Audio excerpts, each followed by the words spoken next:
Paris ഒളിമ്പിക്സിൽ medal പട്ടികയിൽ ഒന്നാമത് എത്തിയ രാജ്യം? ഉത്തരം അമേരിക്ക. അടുത്ത ഒളിമ്പിക്സിന്റെ വേദി എവിടെയാണ്? ഉത്തരം അമേരിക്കയിലെ ലോസ് ആഞ്ചലസിൽ. ലോക ആന ദിനം എന്നാണ്? ഉത്തരം ആഗസ്റ്റ് 12. തുംഗഭദ്ര അണക്കെട്ട് ഏത് സംസ്ഥാനത്താണ് സ്ഥിതി ചെയ്യുന്നത്? ഉത്തരം കർണാടക. കേന്ദ്ര തോട്ടവിള ഗവേഷണ കേന്ദ്രം എവിടെയാണ്? ഉത്തരം കാസർഗോഡ്. രാംരാജ് കോട്ടൺ സ്ഥാപകൻ ആരാണ്? ഉത്തരം KR നാഗരാജൻ. അടിയിൽ വീതി വളരെ കൂടുതലും മുകളിലേക്ക് വീതി കുറഞ്ഞും വരുന്ന അണക്കെട്ടിന് പറയുന്ന പേര്? ഉത്തരം ഭാരാശ്രിത ഡാം. കോൺക്രീറ്റ് ഇല്ലാതെ നിർമ്മിച്ച മുല്ലപ്പെരിയാർ ഡാം എന്തുകൊണ്ടാണ് നിർമ്മിച്ചിരിക്കുന്നത്?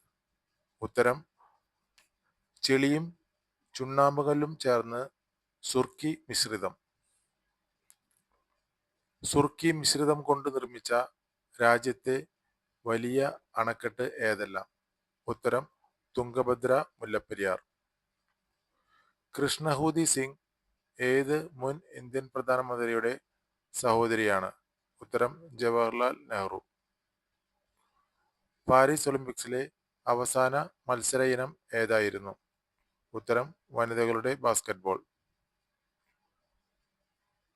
ഒളിമ്പിക്സ് സമാപന ചടങ്ങിന് ഇന്ത്യൻ പതാക ഏന്തിയത് ആരെല്ലാം? ഉത്തരം മനു ഭാക്കർ, PR ശ്രീജേഷ്. ഇന്ത്യൻ ഫുട്ബോളിന്റെ മുഖ്യ പരിശീലകൻ ആരാണ്? ഉത്തരം മനോളോ മാർക്കോസ്. ബംഗ്ലാദേശിലെ ഒരേയൊരു പവിഴ ദ്വീപ് ഏത്? ഉത്തരം സെന്റ് മാർട്ടിൻ ദ്വീപ്. അമേരിക്കയും ചൈനയും ബംഗ്ലാദേശിൽ നേടാൻ വേണ്ടി നോട്ടമിട്ടിരിക്കുന്ന ദ്വീപ് ഏത്? ഉത്തരം സെന്റ് മാർട്ടിൻ ദ്വീപ്. Thank you.